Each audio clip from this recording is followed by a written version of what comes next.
1000 Kilometer zu Fuß durch Deutschland. In genau 30 Tagen. Vom nördlichsten Punkt des Landes Richtung Süden. Mit einem Zelt und nur 3 Kilo Ausrüstung auf dem Rücken. Nacht für Nacht schlafe ich draußen. An Schutzhütten, im Wald, auf Campingplätzen und irgendwo dazwischen. Es ist mein größtes Projekt bisher. Vor mir liegt der komplette Heidschnuckenweg. Durch die Lüneburger Heide und danach die letzten Kilometer bis zu dem Punkt, an dem nach 30 Tagen endlich die 1000 Kilometer voll sein sollen. 350 Kilometer alleine in nur 8 Tagen. Durch Dauerregen, Hagel, tiefe Wälder und mehrere 50 Kilometer Etappen. Jetzt liegt der schwerste Teil vor mir, denn ich muss herausfinden, ob ich die Tour bei diesen Bedingungen überhaupt alleine zu Ende bringen kann. Willkommen hier zur 4. Woche meiner 1000 Kilometer Tour durch Deutschland. Ich bin endlich aus Hamburg raus, das sieht man noch da hinten. Laufe jetzt wirklich zum Trail Anfang des Heidschnuckenwegs. Ja, wir haben schon 13 Uhr, ich habe 19 Kilometer schon zurückgelegt und ich kann euch sagen, Hamburg war für mich ganz schön stressig. Bisher der, ich sag mal, anstrengendste oder schlimmste Part, obwohl Hamburg natürlich cool ist, war es doch ungewohnt, nach 3 Wochen wirklich nur in der schönen Natur zu sein, durch so eine Großstadt zu laufen. Und das über 2 Tage plus noch einen Pausentag. Der Pausentag lief ganz gut. Ich hatte echt ein gutes Zimmer dort, habe wie immer meine ganzen Klamotten gewaschen, mich um neue Verpflegung gekümmert, habe jetzt gerade Nahrung für so 4 Tage dabei.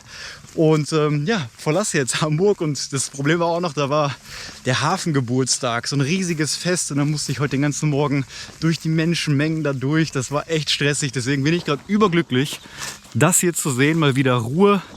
Und ja, in der Lüneburger Heide auf dem Heidschnuckenweg, da wird es in dieser Woche weniger Möglichkeiten geben zu schlafen, vor allem auch legale Plätze, denn wir haben ein riesiges Naturschutzgebiet, Naturpark, wo das Wildcamping absolut verboten ist. Mein Plan ist heute aber noch vorher in eine Schutzhütte zu schlafen, die aber leider insgesamt so wohl 50 Kilometer weg ist. Deswegen, ich bin jetzt gut ausgeruht, habe heute einen großen Tag auf jeden Fall vor und auch der Wetterbericht sieht echt nicht so gut aus. Die ganze Woche wird gerade Regen angezeigt. Ob das wirklich so viel regnen wird, weiß ich natürlich nicht. Bis jetzt waren die Wetterberichte hier im Norden immer sehr wechselhaft, aber ja, nach 3 Wochen fast nur Sonne könnte das mal wieder, so wie ich es eigentlich auf meinen Touren habe, eine sehr regnerische Woche haben. Und jetzt ab in die Natur.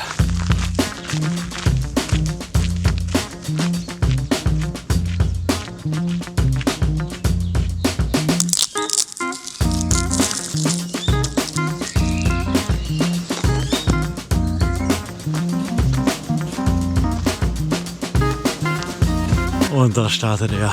223 Kilometer bis nach Celle. Und den laufe ich auch komplett, soweit ich weiß. Auf geht's!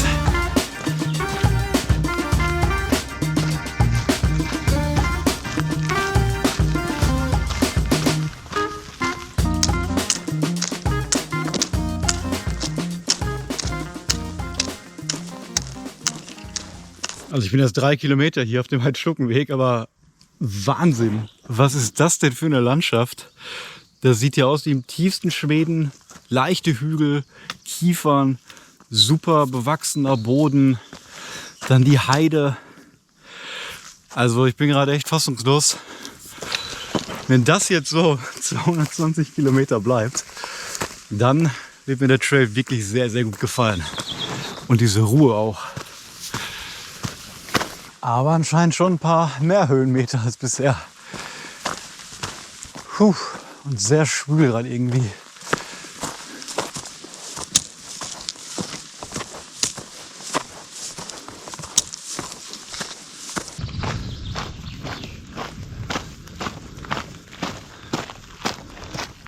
Jetzt gehe ich hier ganz tief in diesen wunderschönen Wald wirklich rein und bin da jetzt auch mehrere Stunden und wie es scheint auch komplett alleine. Da hinten waren ein paar Tageswanderer und so Sonntagstouristen, aber die sind alle an einer bestimmten Stelle umgedreht. Ich glaube, weil so ein Rundweg da war und deswegen hier kommt jetzt eigentlich gar nichts mehr. Die meisten werden nach Hause gehen und in ein paar Stunden kommt dann noch ein Dorf oder eine Siedlung und kurz davor im Wald soll es eine trinkbare Wasserquelle geben. Und da hoffe ich jetzt drauf, dass ich da noch Wasser bekomme, weil ich dann kurz nach Ende des Waldes an einer Forststraße in der Schutzhütte schlafen werde. Und hui, da geht es jetzt hoch. Noch ein Punkt, mit dem ich jetzt ehrlich gesagt nicht gerechnet habe bei meiner 50 Kilometer Planung heute.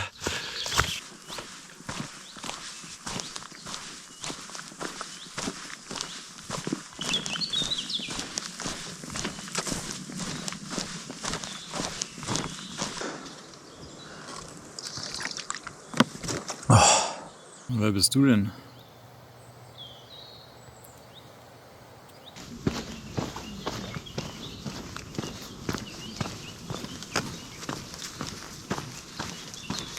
Okay, und hier irgendwo soll die Wasserquelle sein. So verlassen hier.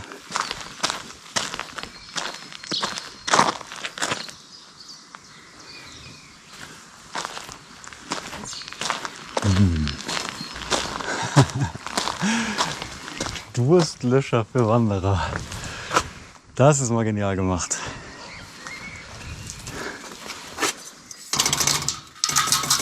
Perfekt.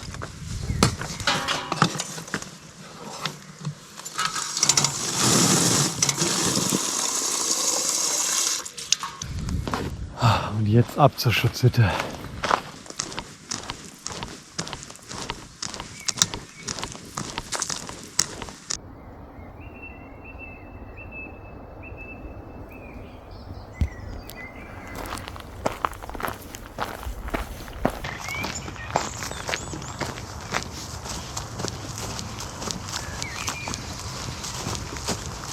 ...53 Kilometer, bin jetzt fast 11 Stunden unterwegs und hier ist jetzt schon eine Schutzhütte, aber wie ihr seht, Landschaftsschutzgebiet, da hinten ist auch Naturschutzgebiet und ich habe jetzt alle Karten gecheckt, die andere Hütte ist weder im Landschaftsschutzgebiet noch Naturschutzgebiet, die ist nämlich direkt an einem kleinen Dorf dort und auch nicht im Wald, am Waldrand und deswegen werde ich mir die aussuchen und ihr merkt schon, ich kann gar nicht mehr richtig sprechen, weil ich jetzt langsam echt fertig bin. Aber ich würde sagen, soweit hat der Tag echt gut geklappt. Also ich bin weniger fertig, als ich dachte mit der Distanz. Man merkt echt schon nach 3 Wochen, dass der Körper gerade nach so einem Pausentag sich echt verbessert hat. Also ich habe eigentlich keine Schmerzen. Ich bin natürlich jetzt einfach ein bisschen müde und mal ab und zu zwickt irgendwas, aber kein Vergleich wirklich mit den ersten Tagen oder den anderen Touren, die ich sonst hatte, mit Fußmuskelschmerzen, Knieproblemen. Das ist ein Glück. Alles wirklich gelöst erstmal, aber ich will es natürlich auch nicht übertreiben und ich glaube jetzt noch so 2 Kilometer.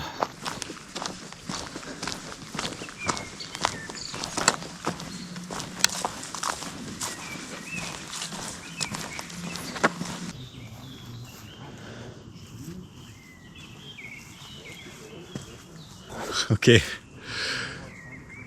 der Platz in der Hütte ist belegt, aber ich stelle mich jetzt hier hinter und total netter Typ, Bikepacker, fährt in die entgegengesetzte Richtung nach Flensburg, da wo ich schon war.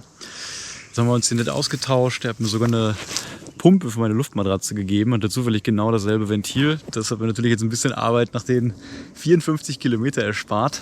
Es ist noch trocken, zieht sich aber zu, soll wohl ab 8 Uhr morgen regnen. Plan ist jetzt, soll ja auch relativ wild natürlich campen und hier viele Waldarbeiten sind, dass wir sehr früh aufstehen und loslaufen. Also ich laufe, er fährt natürlich.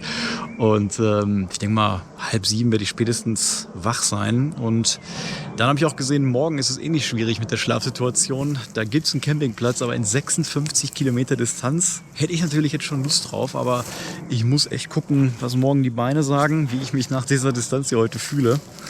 Und ja, deswegen koche ich mir jetzt noch was. Und dann wird zeitig geschlafen und ich sage schon mal, bis morgen.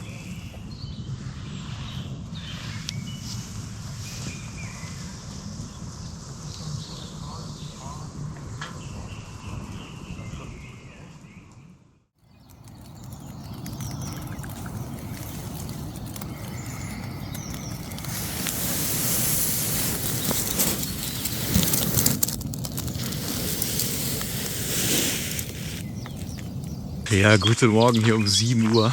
Da hinten ist die Schutzhütte gewesen. Ich bin gerade gestartet. Der Bikepacker schläft noch. Ich wurde jetzt aber um 5:45 wach, weil es angefangen hat schon zu regnen. Und eigentlich sollte es erst um 8 oder 9 Uhr regnen. Und ich wollte unbedingt das Zelt noch im Trockenen einbauen. Deswegen habe ich mich jetzt beeilt. Hat auch noch halbwegs geklappt. Und laufe jetzt los. Da hinten, das hört man noch an den Autos, gibt es wohl ein kleines Dorf. Da hoffe ich natürlich jetzt auf einen Kaffee, vielleicht noch eine trockene Gelegenheit, um so ein bisschen umzupacken. Aber es wird heute wahrscheinlich der regnerischste Tag und vor allem soll es auch mal richtig heftig regnen gegen Mittag. Abends ist es bisher dann trocken angesagt, aber mit dem Schlafen wird es mal wieder schwer. Ich habe gestern Abend noch im Zelt geguckt. Es gibt einen Punkt, bei 37 Kilometern Sportplatz. Es gibt einen Punkt bei irgendwie 44 Kilometern Dorf, wo es ein Hotel geben würde. Oder es gibt bei 56 Kilometern den Campingplatz. Deswegen habe ich 3 Optionen. Wild kann ich auf jeden Fall absolut nicht schlafen, weil alles Naturschutzgebiet ist. Deswegen ja, laufe ich einfach jetzt mal los und guck mal, was mich erwartet, wie gut ich drauf bin. Bis jetzt merke ich eigentlich körperlich erstmal nichts, also kein Muskelkater oder so. Aber ich weiß nicht, ob ich heute diese Distanz nochmal schaffen werde. Und es war eine ziemlich abenteuerliche Nacht, denn es waren wirklich sehr laute, ins Mark gehende Schreie zu hören die ganze Nacht. Und das sind meistens Wildtiere. Aber dieser Schrei, der war echt nicht schlecht heute Nacht. Und es war wohl ein weiblicher Fuchs, so schätze ich das ein. Hat sich aber wirklich 1:1 wie eine richtig laute Männerstimme angehört, die einfach nur A schreit. Ich habe das schon oft gehört, aber in der Intensität ist echt selten. Es ging auch nicht spurlos an mir vorbei, musste mich da erst kurz dran gewöhnen. Aber habe es dann hinterher genossen, bin dann ruhig eingeschlafen und ja, habe auch eigentlich gut geschlafen, besser als im Hotel zumindest. Ja, jetzt mal gucken, wann der Poncho rauskommt. Erstmal ab zum Dorf, Kaffee trinken und los geht's.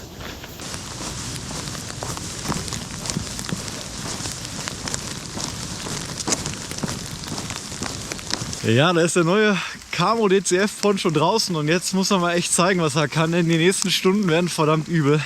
Ich bin jetzt durch das Dorf dort gelaufen, konnte am Bahnhof zum Glück einen Kaffee finden, auf Klo gehen, kurz was gegessen und ja, 6 Kilometer jetzt erst und schaut euch das hier an, jetzt geht es wieder in den Wald rein. Jede Stunde verdoppelt sich der Regen jetzt bis um 13 Uhr. Ich glaube, ich hau mir jetzt Kopfhörer rein und baller hier erstmal einfach durch. Ach, und das Gute ist übrigens, dass der Heidschnuckenweg wirklich super ausgeschildert ist, also wie fast kein Trail bisher.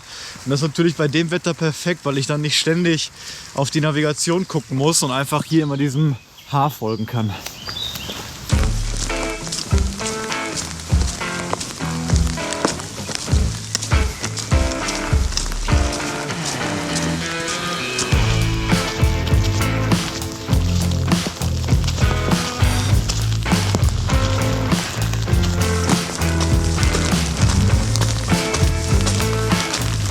Brunsberg, 129 Meter. Wow.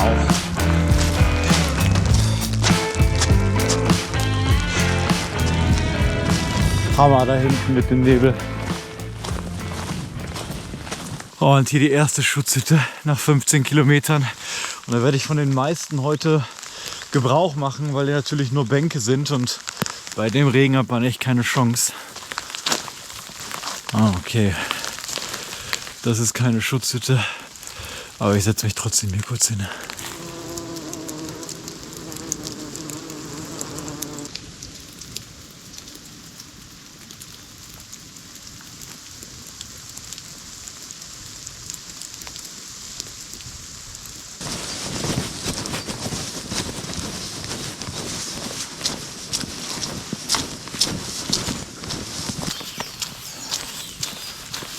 Perfekt. Ja, 5 Stunden 30 unterwegs, 24 Kilometer.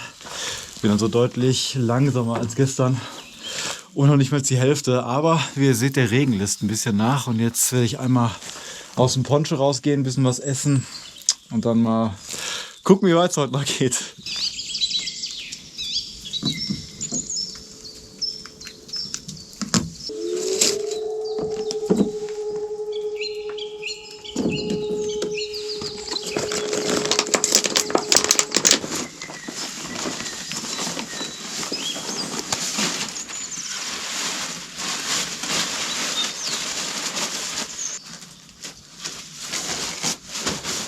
Ich bin so froh, dass es jetzt gerade nicht mehr regnet. Es ist nämlich übrigens super kalt heute. Ich würde fast sagen, jetzt von den 3 Wochen der kälteste Tag. Das liegt einerseits an der Temperatur, aber natürlich auch an dem konstanten Dauerregen.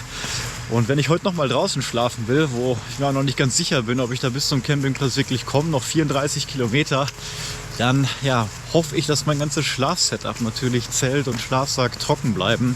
Weil sonst wird es auch eine sehr kalte Nacht, so wieder 2-3 Grad heute nur werden. Ja, Und es ist gerade noch Feuchtigkeit doberweise in die Ladebuchse meines Handys gelangt. Deswegen kann ich es gerade nicht mehr laden. Ist jetzt noch bei 40%, aber ich muss natürlich später noch mit dem Campingplatz irgendwie Kontakt aufnehmen. Hier ist übrigens gar kein Empfang in der Lüneburger Heide, außer man ist irgendwie im Dorf. Oder ja, zur Not, wenn ich es doch nicht schaffe, muss ich eine Unterkunft kontaktieren oder so. Deswegen schaue ich mal, wie ich das hier vielleicht irgendwie mal trocknen könnte oder so. Wow, Getränke und Snacks Automat 120 Meter. Ich glaube, das gucke ich mir an. Hab nämlich auch nicht mehr so viel Wasser. Oh ja, nicht schlecht. Da hole ich wieder mal eine Cola. Und ein Wasser.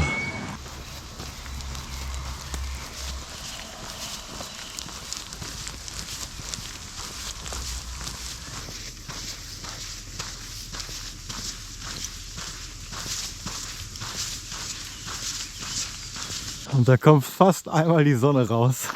Und das ist so wahnsinnig schön hier gerade. Ich meine, guckt euch diesen Wald an. Dieses Moos, da hinten die kleinen Büsche auf dem Boden, rechts die Heide.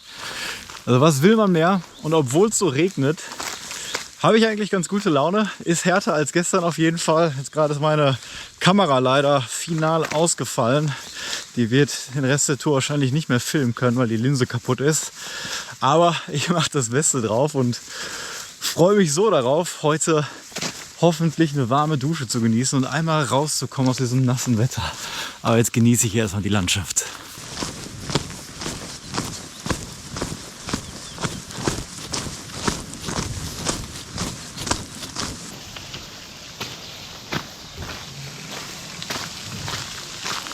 Also Verpflegungsmöglichkeiten gibt es ja auf jeden Fall genug auf dem Heidschnuckenweg.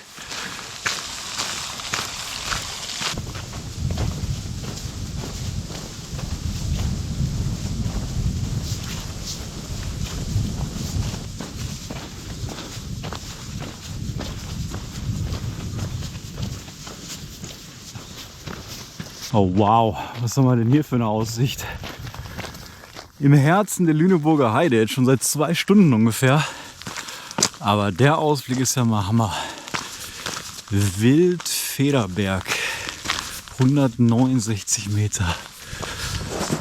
Ja, nicht schlecht. 41 Kilometer. Wetter, wie ihr seht, ist besser geworden. Vorhin noch eine Pause gemacht. Jetzt fühle ich mich gerade überraschend gut. Also irgendwie seit einer Stunde geht es jetzt richtig nach vorne. Aber ist auch noch ein bisschen, ich glaube 12 Kilometer insgesamt. Ich hatte mit dem Campingplatz telefoniert und alles super. Ich kann kommen, wann ich will, einfach Zelt aufbauen, morgens zahlen. Das war übrigens bei allen Campingplätzen bisher so. Finde ich richtig gut. Man will natürlich, dass man sich vorher einmal telefonisch meldet, aber das ist natürlich dann ja fast wie eine Wildcamping-Übernachtung, sage ich mal, von der Freiheit, dass man einfach theoretisch auch um 11 Uhr erst ankommen kann. Und das finde ich super. Deswegen, ja, genießt ein bisschen die Aussicht hier. Vielleicht kommt ja doch noch einmal die Sonne raus zur Abendstimmung. Da hätte ich jetzt Lust drauf, weil diese Landschaft in der Sonne sieht noch 1000-mal schöner aus, wie ich heute schon mehrfach ganz kurz sehen durfte. Aber einfach Wahnsinn hier.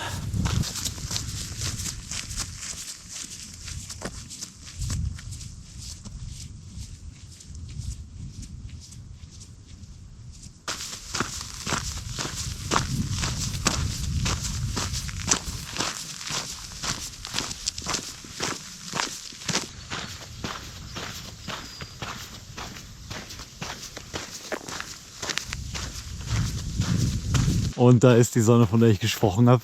Sieht das nicht gleich viel, viel besser aus. Und das Beste ist, ich bin hier komplett alleine. Ich habe stundenlang keinen anderen Menschen gesehen. Habe die ganze Heide für mich alleine. Aber jetzt merke ich, ist die Energie ein bisschen weg. 47 Kilometer und jetzt ja, kommen noch ein paar. Und ich hoffe, es bleibt jetzt trocken, bis ich gleich das Zelt aufgebaut habe.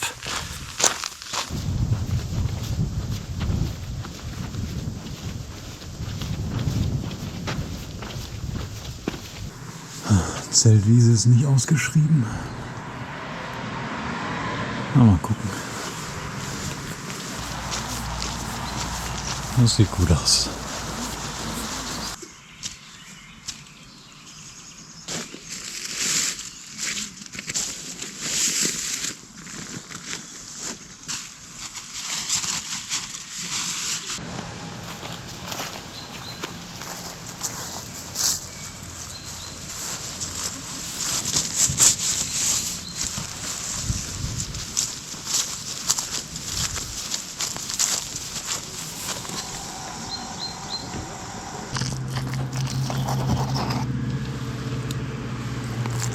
Ja, das lief doch heute alles besser, als ich erst dachte. 8:30 jetzt, wurden wieder 54 Kilometer, aber ich bin hier super glücklich. Ich habe einen Tisch, ich habe ein Zelt und worauf ich mich am meisten freue, ist gleich die warme Dusche.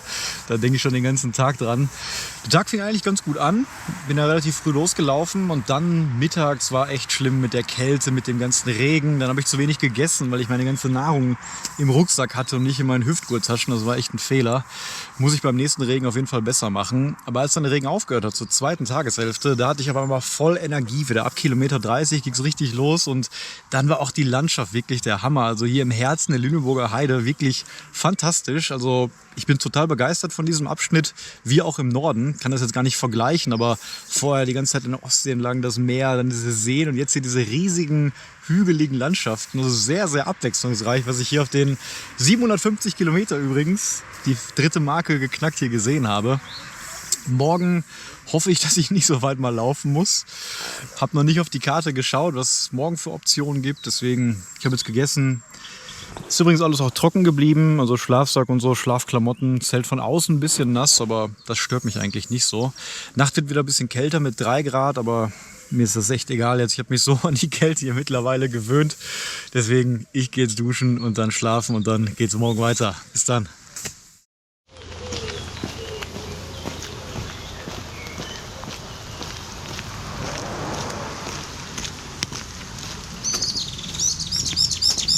Ja, guten Morgen hier zur 21. Etappe, glaube ich. Es hat gerade wieder angefangen zu regnen. Bin jetzt gerade losgelaufen. Es gab direkt einen doppelten Kaffee am Campingplatz. Das ist immer fantastisch.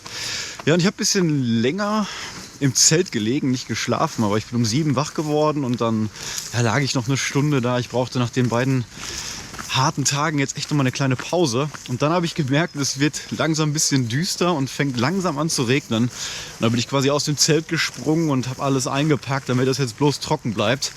Ja, dann den Kaffee getrunken, Poncho übergeworfen und jetzt haben wir kurz nach 9 und ich laufe los. Erstes Ziel ist hier eine Stadt, ich weiß gar nicht, wie sie heißt, aber da erwarte mich jetzt mein vorletztes Verpflegungspaket ein bisschen früher als gedacht, weil ich so weit gekommen bin in den letzten Tagen. Das heißt, ich habe viel zu tragen leider. Es wird ein bisschen schwerer, dann so große Distanzen zu machen, auch mit 3 Liter Wasser jetzt natürlich. Ansonsten habe ich super geschlafen, fühle mich eigentlich fit und heute ist es leider wieder ähnlich wie in den letzten Tagen. Es gibt nur 2 Möglichkeiten, die ich jetzt kenne zum Übernachten. Die eine ist in 28 Kilometer und die andere in 47 Kilometer. Ja, obwohl ich heute ein bisschen kürzer machen wollte, peile ich natürlich jetzt wieder die 47 Kilometer an. Ja, oder tue ich das? Ich weiß noch nicht, aber ich versuche es zumindest und ich hoffe, dass es heute nicht allzu stark regnet und ich würde sagen, los geht's.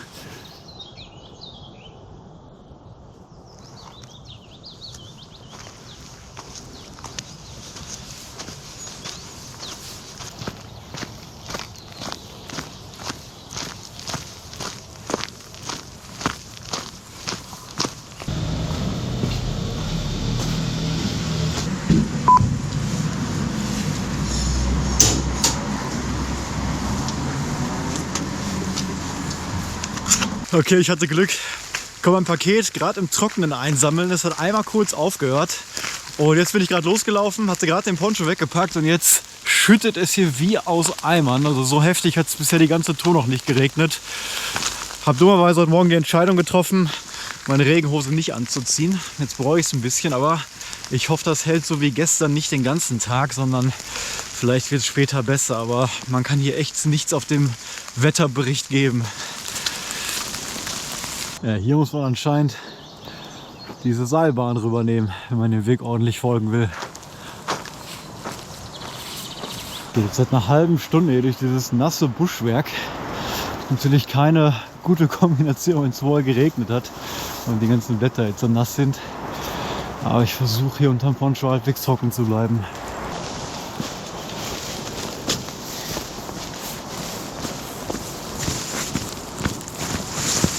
Oh, sehr schwer gerade für mich irgendwie. Bin noch nicht so ganz fit wieder. Ich laufe sehr langsam. Der Trail ist sehr schlammig die ganze Zeit. Hier geht es jetzt wieder, aber da hinten waren nur Forstwege. Und ihr seht schon, jetzt fängt es wieder richtig an zu regnen. Also das wird wieder ein langer und anstrengender Tag. Ich habe jetzt 18 Kilometer noch keine Pause gemacht und bis jetzt habe ich auch noch keine einzige Schutzhütte außerhalb der Stadt gesehen. Ich habe auch wirklich jetzt nicht mehr lange auf die Karte geguckt. Ich laufe eigentlich gerade nur weiter und hoffe, dass ich gleich meine Sitzgelegenheit habe. Jetzt kommt auch noch Wind dazu. Was ein Wetter hier. Aber ich beschwere mich nicht. Das ist halt mal so, wenn man einen Monat unterwegs ist.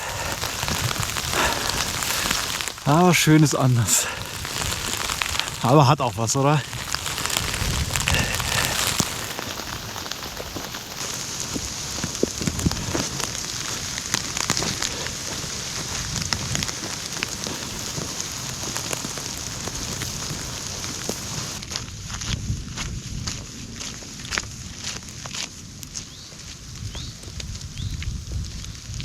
Das sieht perfekt aus. Windgeschützt, regengeschützt und was zum Sitzen. Oh Mann. Oh, das ist echt heftig hier. Und leider kann ich hier nicht lange sitzen bleiben, weil es auch noch verdammt kalt ist. 6 Grad sagt meine Uhr. Und ich will natürlich auch nicht unterkühlen. Aber ein bisschen Pause muss jetzt sein. Was haben wir denn hier? Noch ein Freizeitpark. Schon der zweite jetzt auf der Tour. Jetzt gewundert, was das für ein gelbes Gebäude da ist. Das scheint hier der riesige Parkplatz dafür zu sein.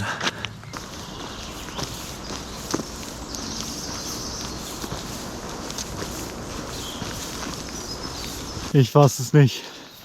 Die erste Sonne des Tages.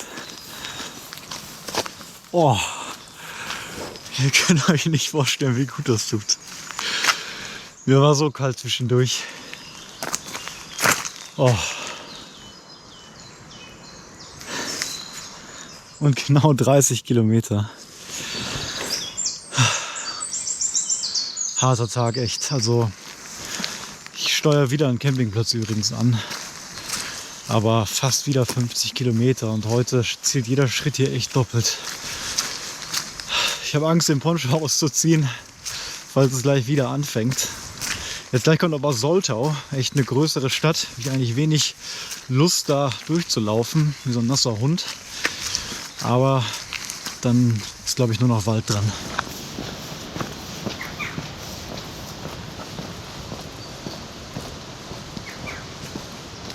Ja, da fängt es wieder an zu regnen, aber gar nicht schlimm. Ich hatte nämlich gerade eine Schutzhütte, eine super nette Begegnung. Die ersten 2 anderen Leute, die auch hier den Nord-Süd-Trail genauso wie ich laufen. Und ja, da kommt man sich mal nett gemeinsam hier über das Wetter aufregen, ein bisschen austauschen zu der Region. Und das habe ich schon immer auf den Trails gemerkt. Das motiviert einfach so viel. Kannten auch den Kanal hier, also falls ihr das später seht, schöne Grüße auf jeden Fall. Und ich hoffe, ihr habt es geschafft. Super Naturgeräusche hier.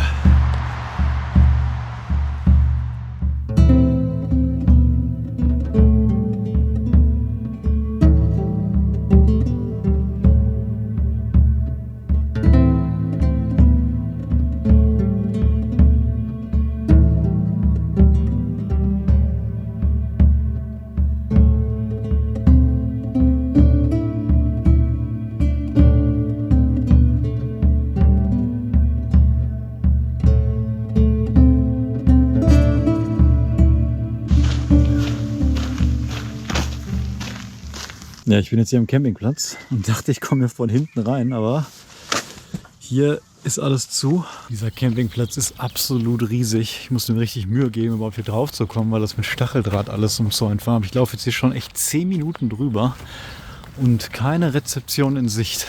Also ich hoffe, der Zeltplatz ist nicht ganz am Ende. Jetzt guckt euch diese Karte an.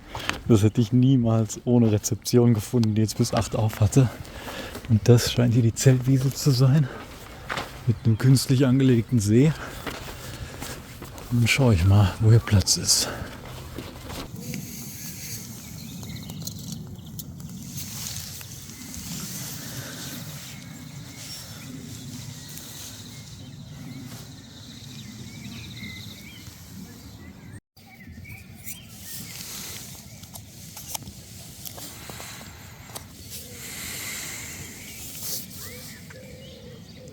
Ja, 1:30 mittlerweile und ich habe es ja endlich ins halbwegs trockene Zelt noch geschafft. Das sollte heute Nacht auf jeden Fall so passen.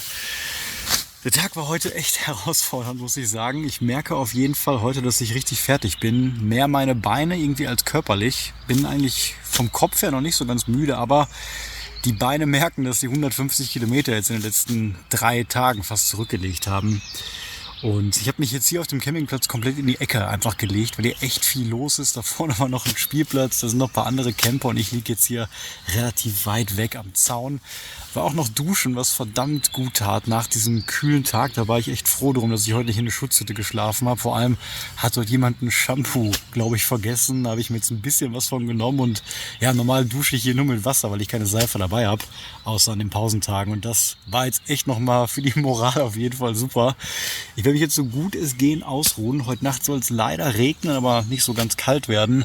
Und ich hoffe wirklich, dass ich morgen im Trockenen abbauen kann, weil da hätte ich echt wenig Lust, direkt im Regen zu starten. Wie weit ich morgen laufe, weiß ich noch gar nicht. Heute hat es mir landschaftlich ja so mäßig gefallen. Die Tage vorher waren ein bisschen schöner, aber es lag wahrscheinlich auch daran, weil alles grau war, alles mit Regen da. Die Wege waren sehr schlammig, aber ja, es war doch ein gelungener Tag, würde ich sagen. Ja, ich ruhe mich jetzt aus und sag schon mal bis morgen.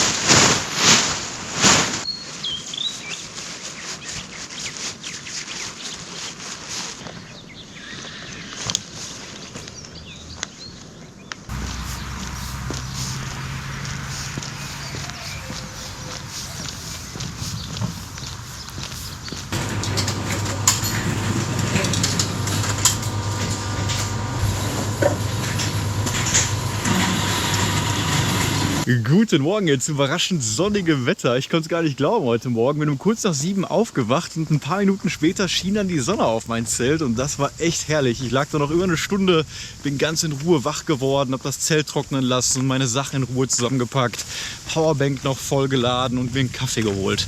Ja, und jetzt laufe ich los, bin eigentlich ja, gut drauf, also besser als gedacht. Ich dachte, dass ich echt ein bisschen mehr was in den Beinen heute merke, aber ich bin fit. Dennoch habe ich gesehen, dass es heute endlich mal die Möglichkeit gibt, weniger als 40 Kilometer zu laufen.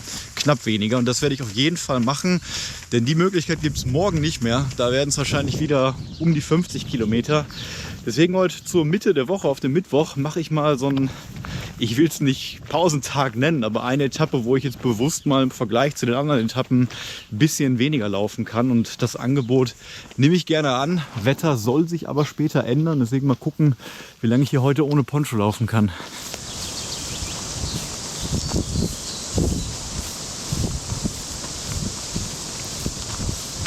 Ich mag das irgendwie immer so morgens, werktags auf Touren durch so kleine Dörfer zu gehen, wenn noch gar nichts los ist.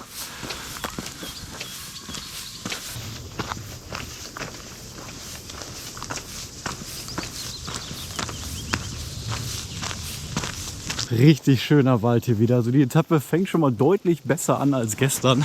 Und ich habe auch jemanden getroffen, vielleicht sieht man ihn noch da hinten laufen, der auch den Heidschnuckenweg läuft. Und jetzt damit die zweite Person schon, mit der man sich mal kurz austauschen konnte. Wo hat man geschlafen, wo geht's hin, macht immer wieder Spaß und gibt Motivation.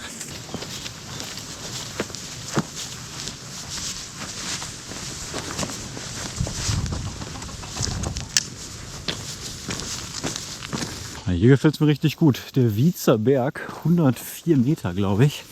Und da vorne an der Schutzhütte werde ich mich mal niederlassen. 13 Kilometer jetzt, 12:30 und soweit auf jeden Fall noch trocken.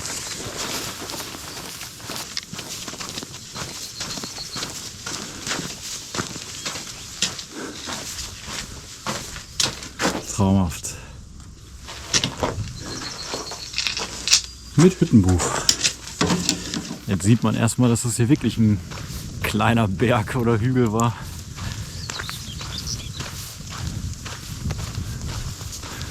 Da hinten ist Wald, soweit man ihn sehen kann.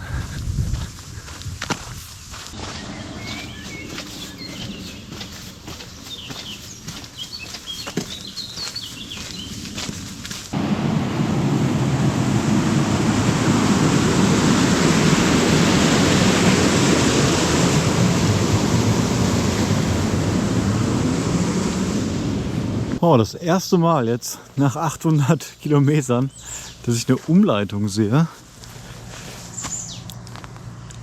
Ich folge jetzt einfach mal, weil die letzten Male, als ich Umleitungen gesehen habe auf anderen Touren, war es immer ein Fehler, die dann nicht zu nehmen. Ich sehe jetzt hier keine Sperrung, aber sollte wohl nicht so weit sein.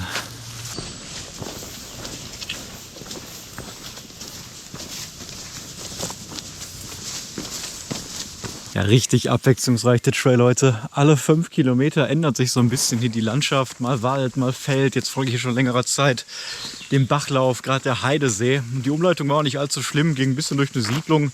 Ich glaube 1 Kilometer irgendwie drumherum. Und jetzt ja, zieht der Himmel sich leider wieder ein bisschen zu. Aber ich will doch nicht an Regen denken.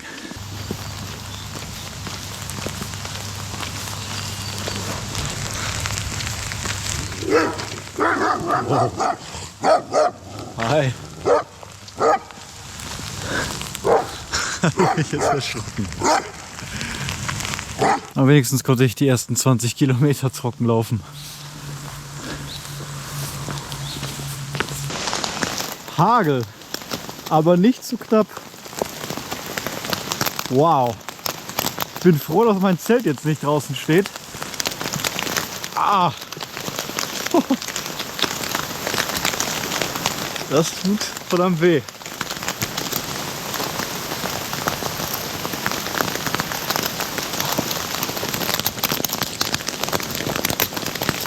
Uiuiui. Gut, dass ich heute die Regenhose angezogen habe. Oh, was haben wir hier? Das ist etwa die perfekte Pausenstelle.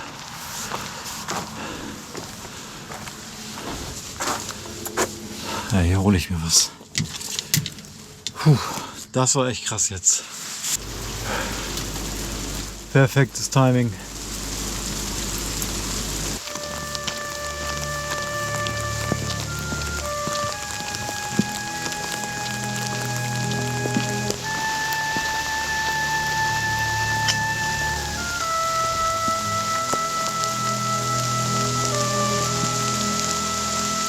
Ein Regenbogen am Ende des Tunnels.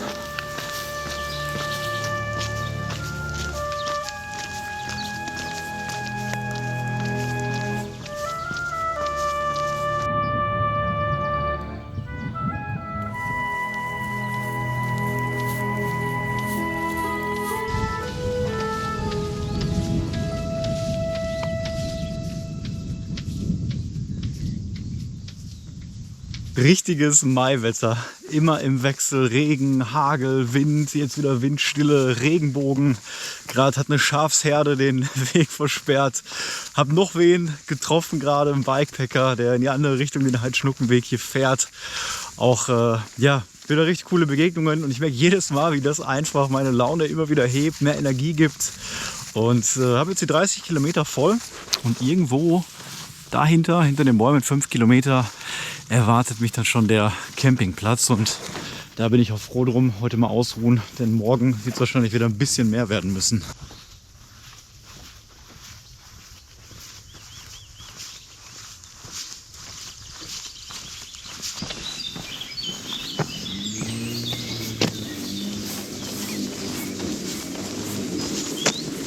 Na, das ist ganz cool hier. Das ist ein Naturcampingplatz, riesengroß. Direkt am Wald gelegen und man kann sich hier anscheinend einen Platz aussuchen.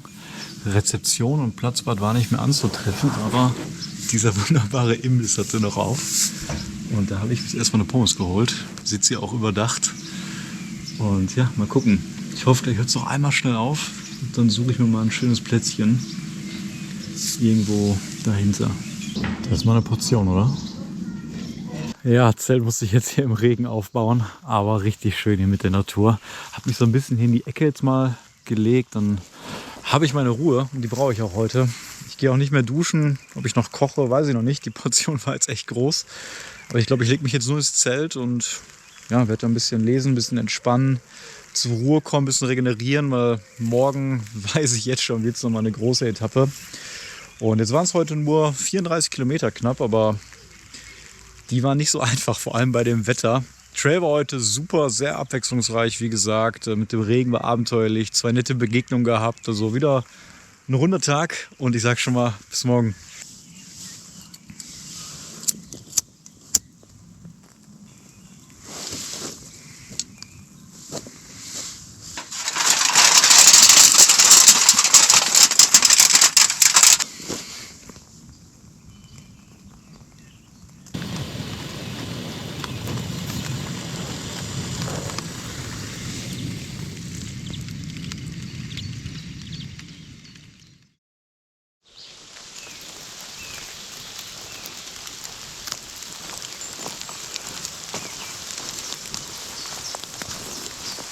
Ja, guten Morgen.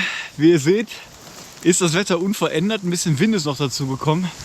Es hat die ganze Nacht durchgeregnet, war super gemütlich gestern im Zelt. Also ich lag da echt ganz entspannt, bin schon um 9 Uhr dann fast eingeschlafen, habe noch was gegessen und ja, habe eigentlich ganz gut geschlafen, aber ich musste im Regen abbauen und jetzt laufe ich auch im Regen und starken Wind los.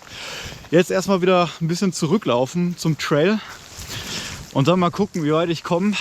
Ich hatte da kein Netz und mein letzter Stand vom Wetterbericht hat gesagt, dass heute Gewitter angesagt ist, dass wir heute Nacht nur 1 Grad haben werden und dass morgen früh Nebel ist. Und ja, wenn ich den ganzen Tag nass bin, ist das alles keine gute Kombination. Vor allem der nächste Campingplatz, den ich eigentlich angepeilt hatte, wäre jetzt 50 Kilometer von hier. Ich bezweifle gerade, dass ich das schaffe, aber ich laufe jetzt los und dann gucken wir mal, was das heute wird.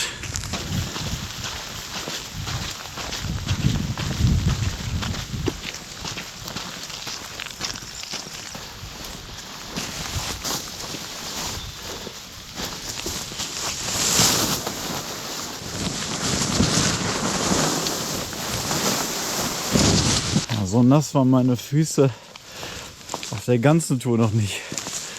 Aber es kann nur besser werden.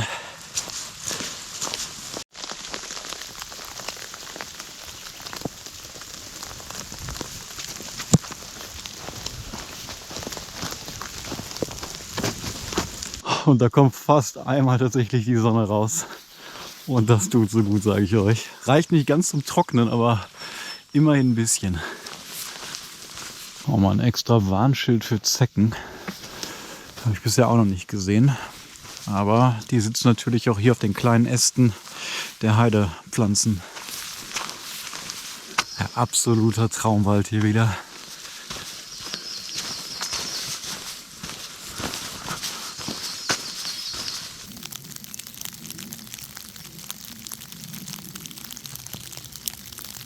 Und da haben wir den nächsten Hagel. 3. Tag in Folge.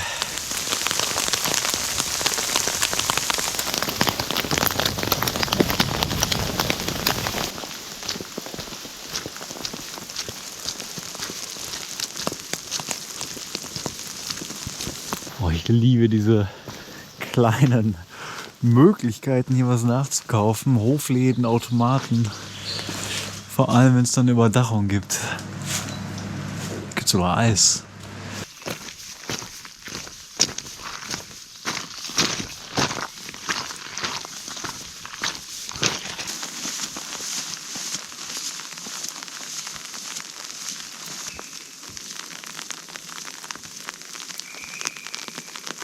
Ja, 25 Kilometer bin ich jetzt gelaufen. Da hinten verlasse ich erstmal den letzten Ort, jetzt gerade Wesen hieß der. Und das Wetter wechselt echt den ganzen Tag. Also jede halbe Stunde schüttet es wie aus Eimern. Dann ist mal wieder so ein bisschen Sonne. Da hinten sieht man auch den Nebel aufsteigen.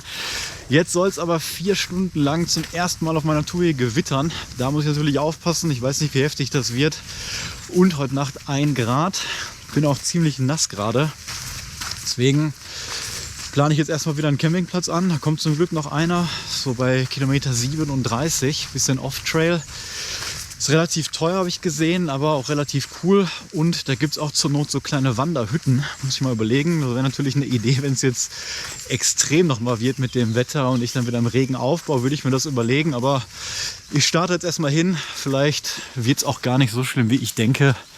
Und mal gucken, wie es jetzt hier losgeht gleich.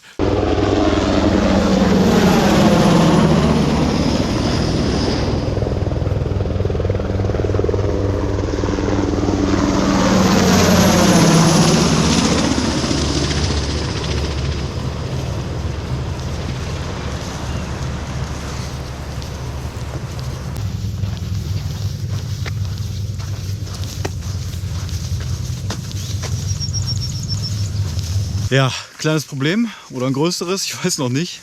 Ich habe hier wirklich den ganzen Tag kein Internet. Also auch gestern am Campingplatz nicht. Den ganzen Tag noch nicht mal ein Netz gehabt.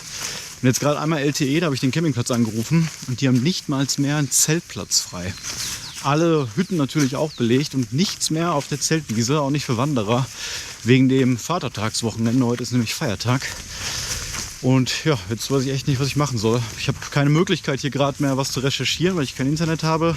Ich habe eine Offline-Karte natürlich und sehe da ein paar Schutzhütten, aber ich glaube wirklich, alle davon liegen hier im striktesten Naturschutzgebiet. Gewitter lässt gerade zum Glück noch auf sich warten. Und ich laufe jetzt einfach weiter und guck da mal.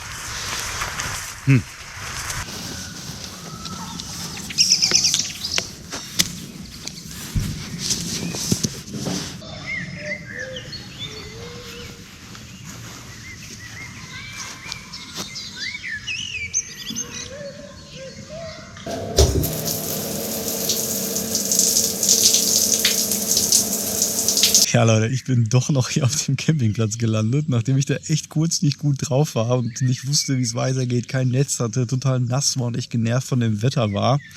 Hatte ich dann noch mal kurz empfangen und habe gesehen, dass ich einen Rückruf hatte von der Nummer, die ich vorher angerufen habe vom Campingplatz. Dann habe ich mich echt beeilt, um aus diesem riesigen, aber wunderschönen Waldstück rauszugehen und habe dann da zurückgerufen und tatsächlich hat jemand spontan abgesagt, hier wegen Krankheit. Dann bin ich noch hier hingelaufen, die Rezeption war noch offen und ich habe jetzt, glaube ich, 20 € bezahlt.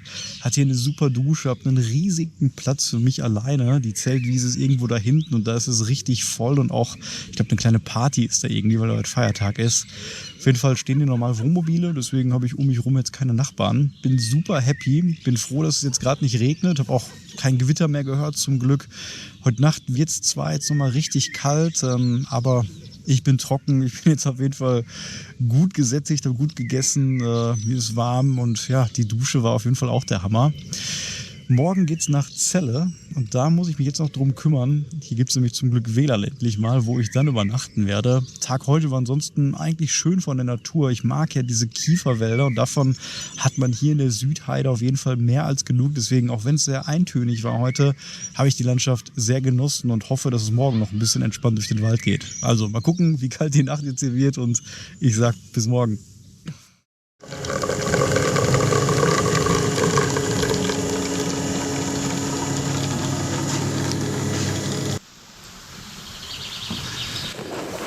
Und damit guten Morgen von der offiziellen 800-Kilometer-Marke des originalen Nord-Süd-Trails. Da ich ja die neuere Variante laufe, bin ich hier schon bei Kilometer 880. Habe so noch 120 Kilometer vor mir und da ich das in 30 Tagen machen wollte, kann ich mir dafür sogar noch 4 Tage Zeit lassen, weil ich echt gut in der Zeit bin. Und da das Wetter jetzt auch besser ist, wie ihr seht, werde ich das jetzt nochmal richtig genießen und ja, täglich jetzt so 30 bis 40 Kilometer machen. Die Nacht war doch besser als gedacht. Es war super kalt. Ich wurde dann tatsächlich seit langer Zeit mal wieder nachts wach, weil mir zu kalt war, irgendwie um 4, 5 Uhr. Bin dann aber noch mal eingeschlafen und dachte mir, heute schläfst du mal aus nach den ganzen Strapazen, vor allem weil ich auch wusste, dass die Sonne rauskommt. Und jetzt haben wir schon fast 11 Uhr. Ich bin jetzt schon 4 Kilometer gelaufen. Fühle mich gut. Hab neue Motivation geschlossen, weil ich echt froh war um die Übernachtung gestern. Und heute werde ich den Heidschluckenweg beenden und in Celle rauskommen. Danach geht es dann weiter Richtung Südwesten, Richtung Hannover. Deswegen stehen halt so, ich glaube, 35 Kilometer an. Mal gucken. Ich hoffe, das Wetter bleibt jetzt wirklich so, wie der Wetterbericht verspricht. Und freue mich jetzt auf die letzten 4 Tage. Los geht's.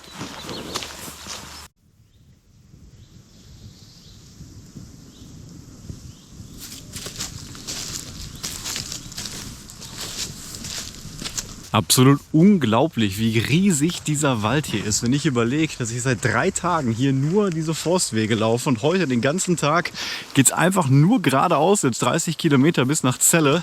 Ich habe auf der Karte immer nur hier so ein großes grünes Stück gesehen, nördlich von Hannover, aber jetzt hier mal echt durchzulaufen, die Dimensionen zu sehen, ist schon mal noch was anderes. Und ich bin sehr froh, dass es eben genau dieser Wald ist, den ich hier so gerne mag. Deswegen, obwohl es so eine Forststraße ist, wird es eigentlich nicht langweilig.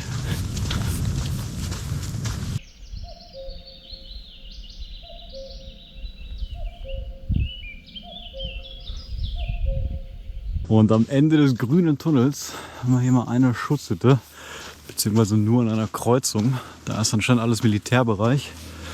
Aber 20 Kilometer bis nach Celle geht es gleich da lang. Aber das nutze ich doch mal. Wer weiß, wann wieder was kommt.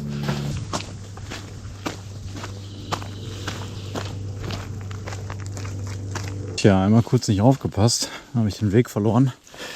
Und jetzt tue ich mich schwer, gerade wieder zum richtigen Weg zu kommen, weil hier alles Militärgebiet ist und viele der eingezeichneten Wege, obwohl sie anscheinend Wanderwege sind, gesperrt sind. Und ich hoffe, dass ich nicht gleich komplett nochmal umdrehen muss. Ja, das ist natürlich jetzt nicht so gut bei der Hochzeckensaison hier, so einen Weg zu folgen. Aber mir bleibt jetzt gerade nichts anderes übrig. Und ich habe den Heidschnuckenweg jetzt wieder gefunden. Hat ein bisschen Zeit gekostet, aber dafür habe ich jetzt keine Zecken und kann dem richtigen Weg wieder folgen.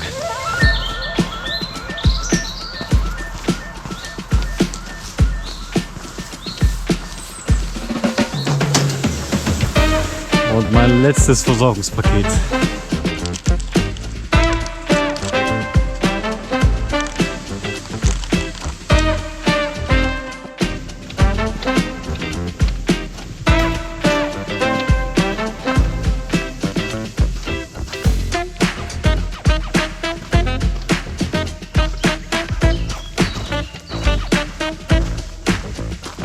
Na, so kann es mal bleiben, oder?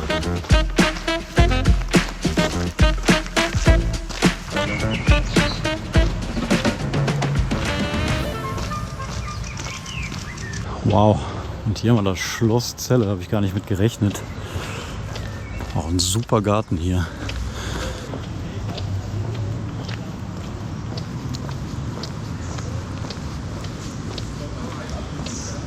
Da bin ich in der Celler Altstadt. Und irgendwie hatte ich hier den Trailhead oder das Trailende vom Heidschnuckenweg erwartet. Weil ab hier geht es am Morgen zurück und dann folge ich dem E1 und dann dem Sigwartsweg. Aber jetzt erstmal schauen, wo mein Schlafplatz hier ist. Ja, absolut großartig.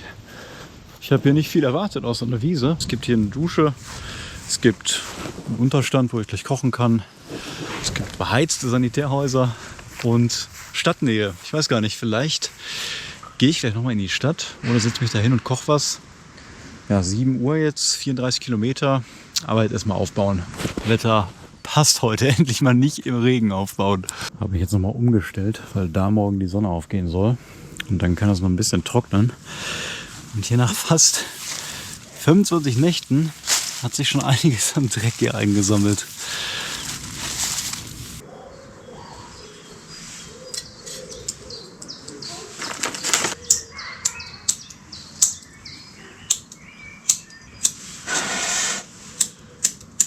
Aber ich habe Ersatz.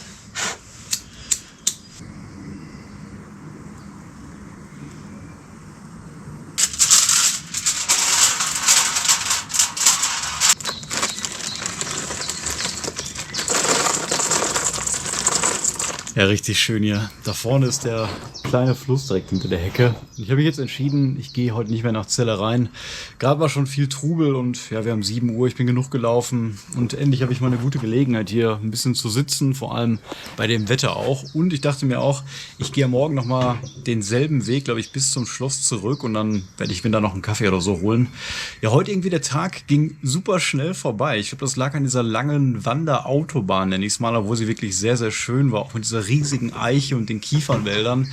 Aber da gingen die ersten 20 Kilometer wie im Fluge. Danach wurde es dann ein bisschen abwechslungsreicher. Die kleinen Dörfer, durch die ich gegangen bin, das ganze Thema mit dem Militärstützpunkt, das hat mir da nicht so gut gefallen. Aber danach die offenen Felder wieder bei dem Wetter, da merkt man echt, wie viel Sonne so ausmacht. Auch bei der Laune. Es ist alles einfach super einfach heute gewesen. Und ja, hat mir auf jeden Fall Spaß gemacht. Und ich bin super überrascht hier von Celle und dem Schloss. Das wusste ich gar nicht, dass es so schön ist, vor allem die Altstadt hier. Ja, so langsam werde ich so ein bisschen traurig auch, weil ich nur noch jetzt 3 Nächte, glaube ich, habe, die mitgezählt. Und die Tour neigt sich dem Ende. Und ja, da wird man auf jeden Fall nachdenklich. Ich überlege schon alles, was passiert ist in der letzten Zeit, in den letzten Wochen. Aber da werde ich noch lange brauchen, um das alles zu verarbeiten. Aber damit will ich mich erst beschäftigen, wenn die Tour komplett Ende ist. Und das muss ich auch erstmal schaffen. Unter 100 Kilometer jetzt noch. Und ja, ich mache mir jetzt hier einen netten Abend und morgen geht's weiter.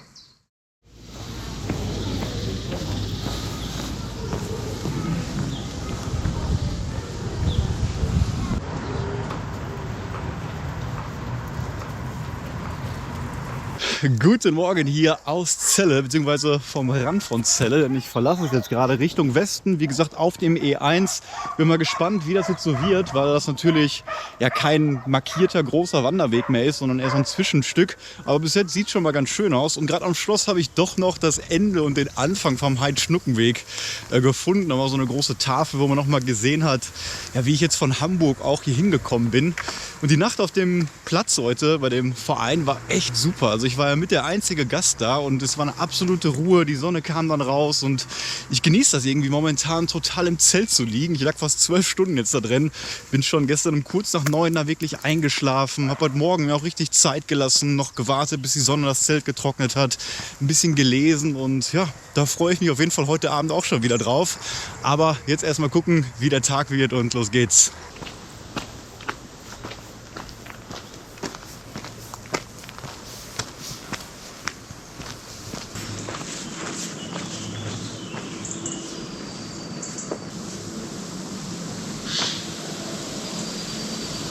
Ja, bis jetzt auf jeden Fall überraschend schön. Bin hier wieder mitten in lichten Kiefernwäldern, eigentlich wie gestern, nur dass es keine breite Forststraße ist, sondern so ein schöner, ja, fast schon Single Trail hier.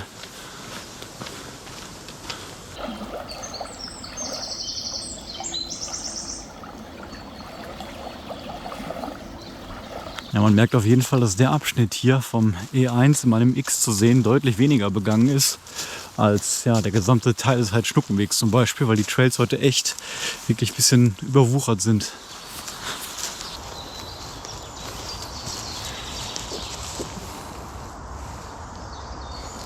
Also wenn ich keine Karte hätte, dann würde ich denken, dass ich hier auf jeden Fall falsch bin, weil das sieht echt nicht mehr nach einem Weg aus.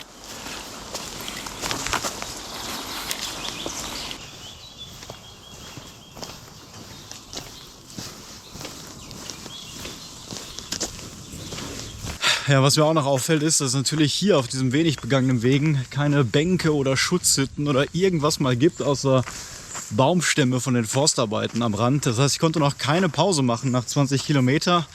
Und so langsam wäre eine Sitzgelegenheit mal schön. Ansonsten muss ich mich wie auf meiner Schwedentour hier gleich mal einfach auf den Boden setzen oder legen.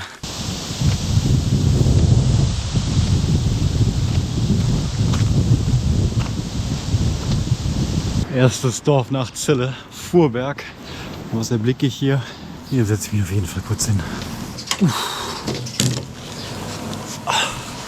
Ja, das war's mit gutem Wetter. Es zieht hier gerade ein absolut eisiger Wind aus dem Nichts irgendwie auf. Ich hoffe, das wird jetzt nicht die letzten Tage so bleiben. Und jetzt ist wieder Sonne. Keine 10 Minuten später. Und dieser Kontrast die ganze Zeit aus Frieren und Nässe, Trockenheit, Wärme, Anstrengung, Regeneration, das ist echt wirklich mit der größte Teil, was so eine lange Tour auf jeden Fall spannend macht, weil ja, man muss erst so ein bisschen manchmal leiden, damit man diese kleinen Dinge wirklich genießen kann. Und das tue ich wirklich jedes Mal, vor allem wenn dann wieder die Sonne rauskommt.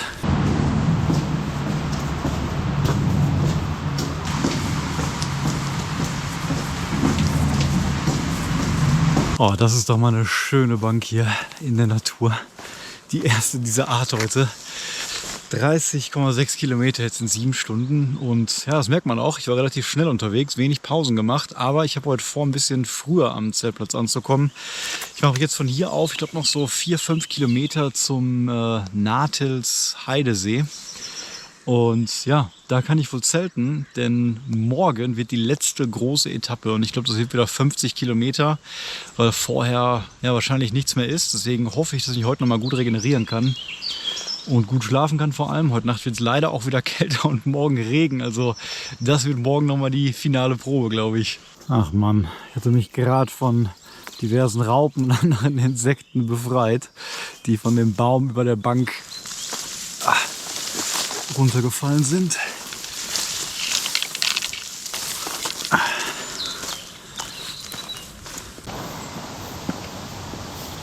Imbiss. Gucken, ob das noch auf hat. Nicht schlecht.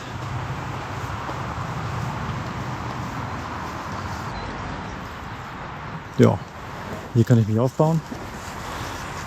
Und hier kann ich wahrscheinlich essen. Wahrscheinlich einer der schönsten Campingplatzplätze, die ich bisher hatte. Aber der Imbiss hatte nicht mehr auf.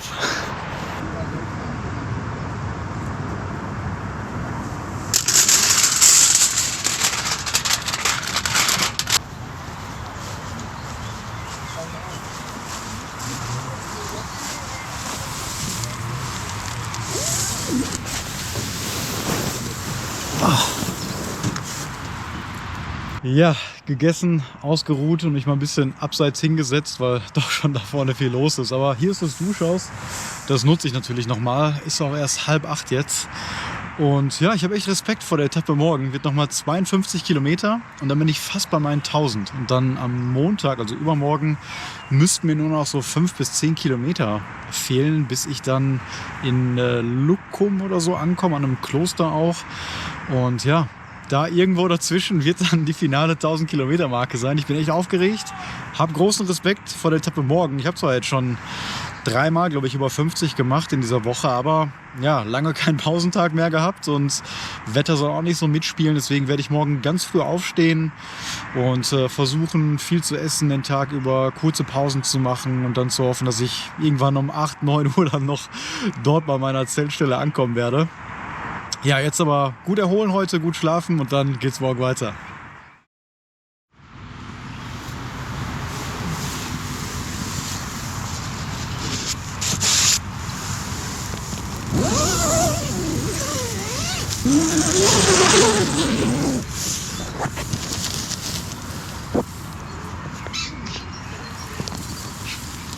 Ja, guten Morgen. Die Nacht war echt beschissen, ich kann es nicht anders sagen. Ich habe eine der wichtigen Grundregeln nicht beachtet. Niemals nah am Wasser zelten, wenn es kalt ist. Und es war verdammt kalt und nass und es hat auch noch geregnet. Also ich habe total unruhig geschlafen. Mir war echt oft kalt und das Schlimmste, ich habe verschlafen. Ich habe meinen Wecker anscheinend einfach ausgemacht. Wollte eigentlich schon um kurz vor 7 aufstehen, um 7 loslaufen wegen der großen Etappe. Und ich bin um 8:45 wach geworden im Zelt.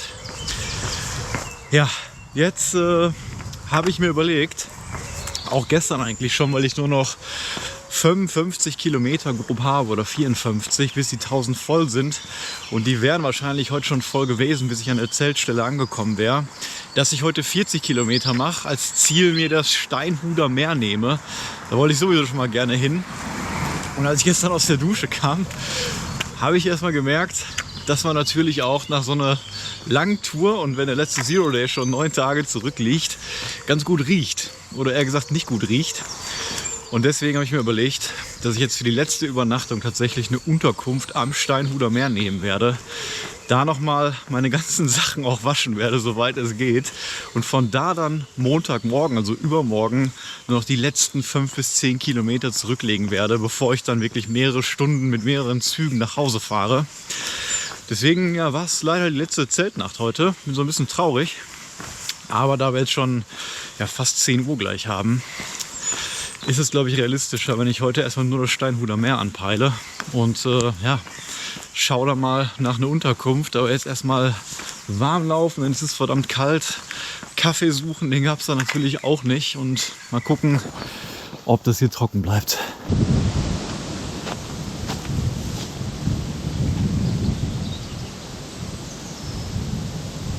Ach Leute, manchmal passieren auf diesen Touren echt geniale Momente und das immer zur perfekten Zeit irgendwie. Ich hatte gerade echt schlechte Laune, weil ich mich so ein bisschen über mich selber geärgert habe, weil ich das Zelt so nah am Wasser aufgestellt hatte, weil ich verschlafen habe.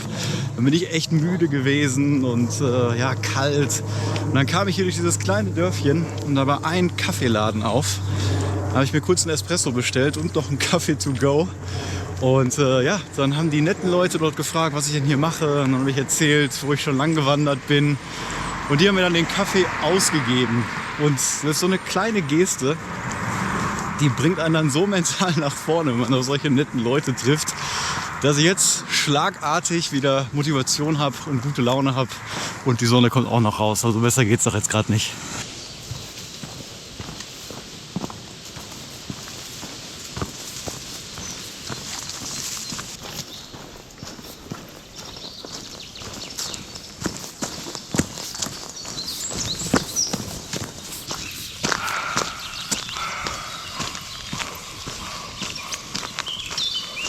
Na, was für ein Tier ist das?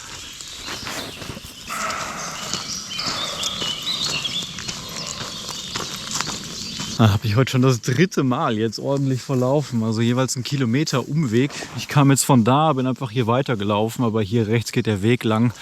Und das ist echt ein bisschen schwerer, dem E1 zu folgen, weil der halt weniger markiert ist und diese Abzweigungen dann wirklich nur sehr kleine Pfade meistens sind. Oh, endlich mit Online-Zahlung, was gibt's hier? Perfekt.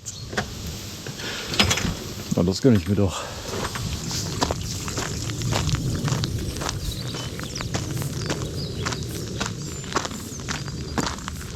Ja, die Strecke heute fällt mir echt ein bisschen schwerer als gedacht. Bin froh, dass ich nicht die 50 Kilometer eingeplant habe, obwohl es jetzt doch wahrscheinlich 44 Kilometer werden mit den Umwegen. Irgendwie scheint mein Körper zu wissen, dass er hier auf der Zielgeraden ist und ja, hat dann irgendwie weniger Energie. Ich kann es gar nicht genau beschreiben, aber ich laufe gerade sehr, sehr langsam. Ab und zu regnet es gerade auch ein bisschen. Also doch noch hier ein echter Kampf, die finalen Meter.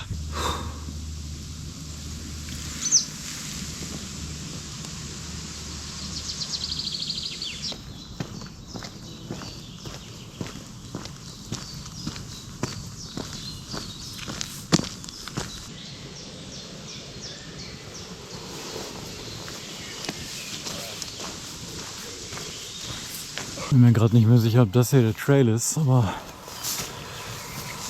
es gab nichts anderes.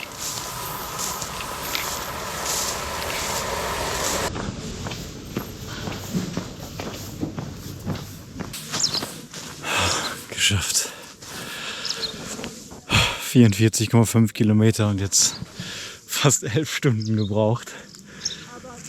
Kilometer 20 bis 35 waren echt übel. Und dann auf einmal, ja, habe ich meine Kopfhörer reingemacht, ein bisschen Musik gehört und dann ging es jetzt zum Glück. Ist doch gerade wieder trocken. Ich bin so froh, dass ich jetzt hier bin und ich würde sagen, das kann man echt mehr nennen. Ne? Jetzt zur Unterkunft und erstmal kurz was essen.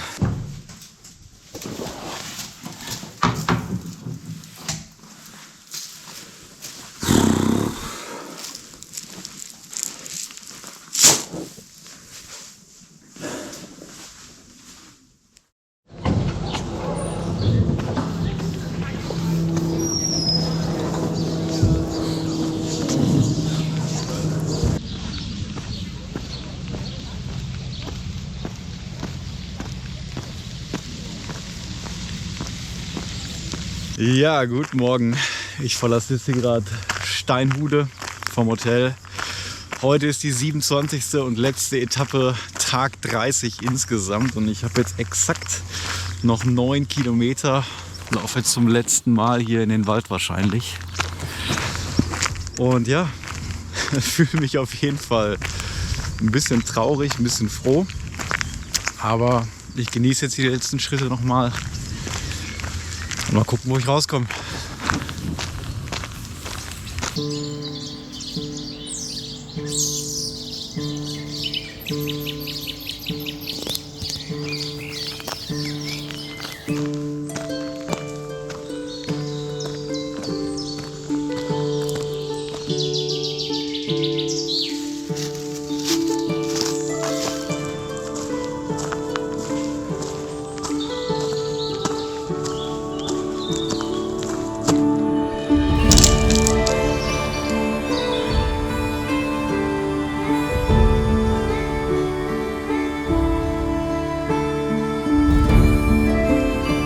Und das waren 1000 Kilometer.